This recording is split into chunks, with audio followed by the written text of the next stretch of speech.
Hey everyone, welcome back to the Working Dirt channel. You know that old saying, they don't build them like they used to? Well, that doesn't apply here because I don't think they ever built anything great in the RV recreational world, which is why today we are going to be repairing the frame slash floor in this 1999 Alpha Leisure toy hauler you see behind me. So let's get started.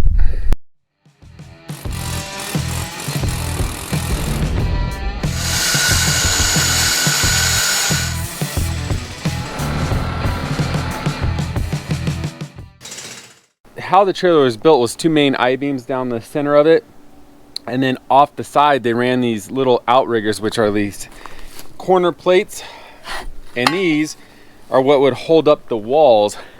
But the problem is they use, this is 3/16 metal, it's way overkill, but my buddy had some extra so we used it. But what's on the trailer is literally 1/16 inch very thin metal, and I don't know what they did, but they notched some areas, and I could tell the weight it has just gotten to it over the years. See, there's one right there. They're really small. You see that outrigger right there? And then at the very end where this bolt is that goes into the wall, it's bent down. I don't know why they cut the gusset short. See, they L-notched it, which is so weird, but it needs that strength. And so I could see bending down. That's like 3/16 of an inch bent down, and when you add that up, it makes for an unlevel floor up there. So I need to, the plan is to put my outriggers underneath. I'm gonna wedge them in, and I got them perfectly made. I made a template from cardboard, and then my buddy Quinn, he's a fabricator, got them laser cut. So like I said, I went way overkill. These are gonna be really strong now. You're probably wondering, why didn't they just use some I-beams across the main I-beam going down the length of it? Well, the reason why they didn't do that is because one of the cool features of this trailer, again, is it has ducting going through the floor like a house, so that the weight of the AC is not on the roof, it's underneath for better center of gravity and a quiet operation. So by having those duct channels, you can't have any C channels go, steel C channels go across the top of the I-beams to hold the walls. So that's the design they picked.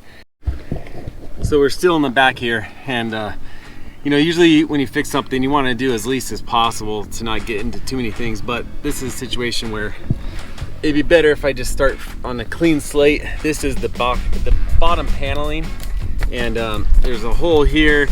They tagged, you know, a curb or something right here, bent the bottom flange of the I-beam. So I'm just going to remove this whole thing, and then later I'll insulate the bottom floor, because there's a huge gap in the front where air can go up and in to the floor anyways, so it's not even doing anything, because airflow is the #1 cause for inefficient systems.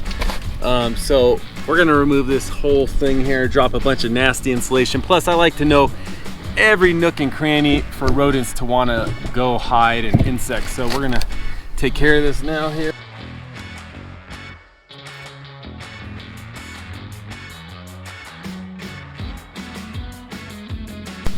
Got all the screws out.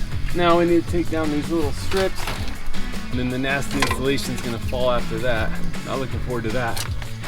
And I think what I'll insulate in the future with is that polystyrene that they use for refrigerators, and it's got a radiant barrier on it. We'll get some of that later, and you can cut it to nice rectangles to fit up in these stud bays. You'll see. You know, it's funny, if you try doing this as a business, these type of repairs you wouldn't really do, because no one wants to spend this kind of money. I would charge a fortune to do this.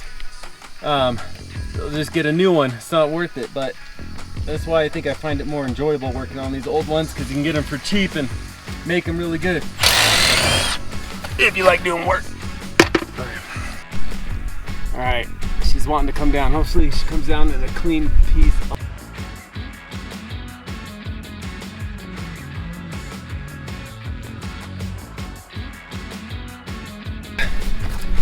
Get you a look at this. See, now I have access to wires. I don't have to worry about welding something and burning something. Guarantee cats were laying in here. They were crawling through the top where you see daylight up there, through those stud floor bays, and then they were laying back here, It's like a little home and rats, and then that squishes the insulation, renders it ineffective. So we're gonna remove it. And there you have it, folks. There's some bird feathers, and the best part is we have a clean slate now to work with. All right, now that we got the bottom skin and insulation removed, I'll give you a better shot of what's going on here. Those are all the cross supports, 11-inch piece of sheet metal. It's like 16 gauge. Okay, we're inside where the AC unit goes. It goes right here, and spare tire is actually right where I am, but we don't need that right now. And before I put the gussets on the outside, I noticed a little stress crack. Well, it's a pretty good crack right there, and I cleaned it. We're gonna put a piece of angle iron in there to strengthen that, because we have a huge water reservoir here. I'm guessing that's at least 100 gallons, probably plus. And so it's partly fastened to this 16 gauge piece of steel here. And so with all the bouncing, I think it started pulling it down. So let's get that fixed. And then once we have a piece in there reinforced and right there, then I'll start putting the outriggers on, because they're gonna put a load to the outside and I don't want them to be pulling out anymore. Did I tell you this is why our house isn't being completed? Because this is a second house. We call it the Alpha House. It's not more than just an RV, and we figured it's worth doing it. It'll be a cool second pad for people to come up and stay in. But all right, now we got those cross members, or the cross member reinforced with the angle iron. Now it's time to put these pretty gussets in their location. So the plan is stick them in like so. Obviously they don't go in perfect because the edge of the wall is sitting down a little bit. So in order to get the gusset to sit flat against the I-beam, I'm gonna jack the wall up a little bit. So let's do it.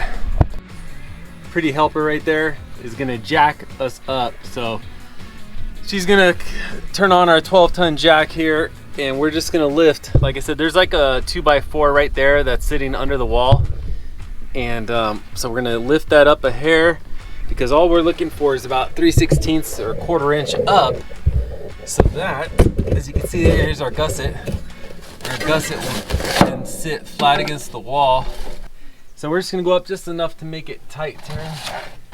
You win. Okay, go ahead and give it a little bit. Okay, hold on. Ooh, I see a tad more. Just want to check out how we're looking here. This is not, don't do this at home, folks. 4x4 can handle a lot of pressure. We're straight, and I'm only trying to lift a little bit. I don't want to tip our trailer. Schnikes. That's the gusset. Don't want to tip our trailer off the jacks, but luckily we do have full tank of water, so that's helping us. You know, everyone wants to show you benchtop welds. That's easy in the real world, you know, all AC shop and everything, waist level. Well, I'll show you guys when I'm done what it's like being on your back. She was actually being my support too. I was leaning against her, but it is not easy to get the right angle and be jigged up and all that, being underneath this in hot weather. But it's just too tight to have a camera, so I'll show you the finished product and the ugly welds when I'm done. Well, I got the last gusset in last night. They're all in now, and I'll show you this. I cringe to show you because it takes a man to show your weld. But I needed to use a higher setting on my welder, but I didn't have a long enough big gauge cord. I ordered one, but it didn't come in time. So I maxed out my 110 setting, which was for 10 gauge steel. But it's gonna work. The only thing I have left to do is I'm gonna run a support underneath that slide out on the inside, because the weight of the slide out on the front still sits on the outside of the wall. So I'm gonna do that right now while Tara works on some curtains inside, and then I'll do a little leveling on the floor inside after I've messed with the floor underneath here. Then I got left is sticking the AC back up in, and some base molding, and then we're moving in. And then we'll polish and clean the outside later. It'll look like $1 million later. Figured I'd give you guys a better look on the inside. So this is the garage part of the toy hauler, and this is the previous owner's repair, which, you know, it's not the easiest thing to repair, especially when they build walls on top of the floor and trap things. Right here, there's a huge gap because the front weight of the slide out is sitting on the outside of the beam. The beam is right here. So they relied on the tension strength of the plywood and a few other things and weak gussets to hold the outside perimeter weight of the wall. Especially, you also have cabinets and windows adding weight to the wall, so the walls aren't that light. So I want to take up, since this part was crappy, the crappy part of the repair, I want to at least fix that. I'm going to finish fixing that when I'm going to weld in some more supports underneath the outside over here, like I said, for the slide out. And once I do, that should be nice and level. But right now I'm just trying to get this repair smooth. I could use floor leveler and smooth this all out, but I want to see how easy these boards come up and maybe just replace them with one piece and get rid of all this filler, because right here, this is almost a 1/4 inch deviation. I don't like that. We got to have smooth floors. This is going to be our temporary home. It's got to be working dirt status, standard, whatever you call it.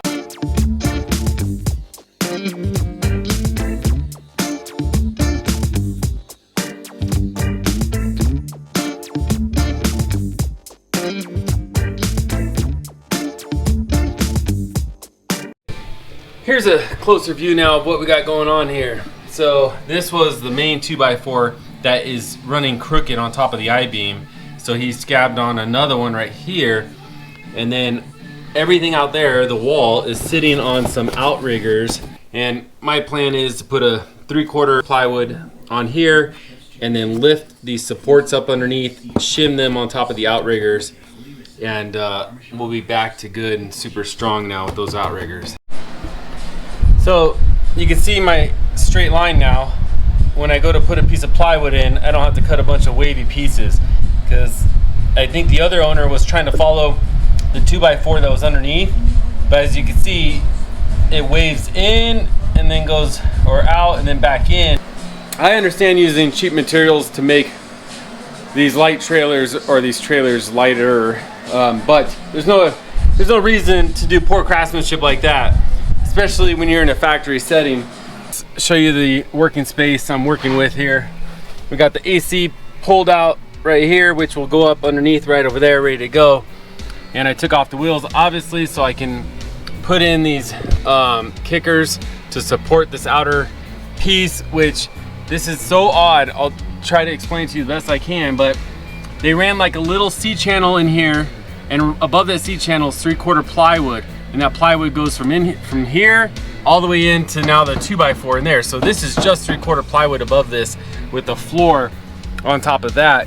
And the bad part is they put 4 rollers that hold the weight, the front weight of the slide out on top of this empty space on top of the 3/4 plywood. And that 3/4 plywood is, over time with water, has sunk a little bit. So I'm at least supporting the outside where it matters.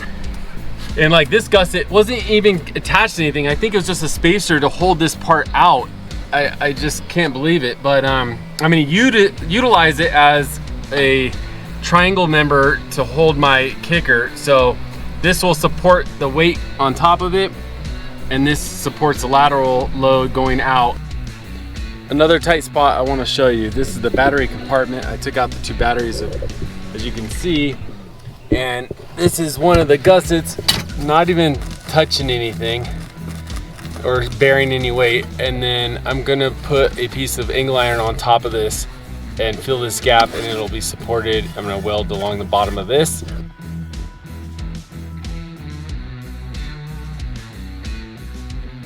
I love these projects, but I hate them at the same time, because it forces you to make a bunch of compromises and too many decisions about how you go fixing things without being too hodgepodgey.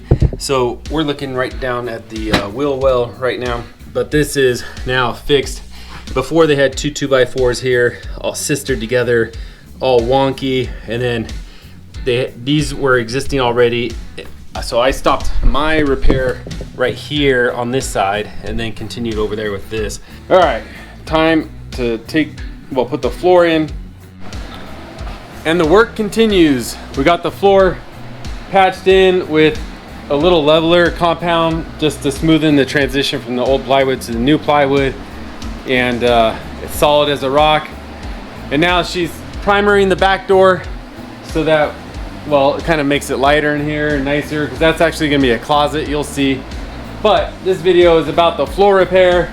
That took a little longer than I thought, just because it takes longer for an older man to get down on his knees and start welding in weird angles. Don't No, you're think. a perfectionist. Oh, she says I'm a perfectionist. Not an No, old man, okay? it's a matter of having too much pride in your work. But yeah, it's coming together. We just threw the fridge in, which is very nice, and it's getting cold right now. Tara's already put up a couple lights. They had these little brass light fixtures. Got rid of these old brass fixtures that were up here that we kept hitting our head on. So now she got some low profile ones. It's coming together. So hopefully within the next week, we will be moving in here. We had to deal with a fire that erupted today, but we're not gonna go into that. It wasn't on our property, it was our neighbors. So one thing or another, we're not gonna stop. Ain't that right? Working dirt.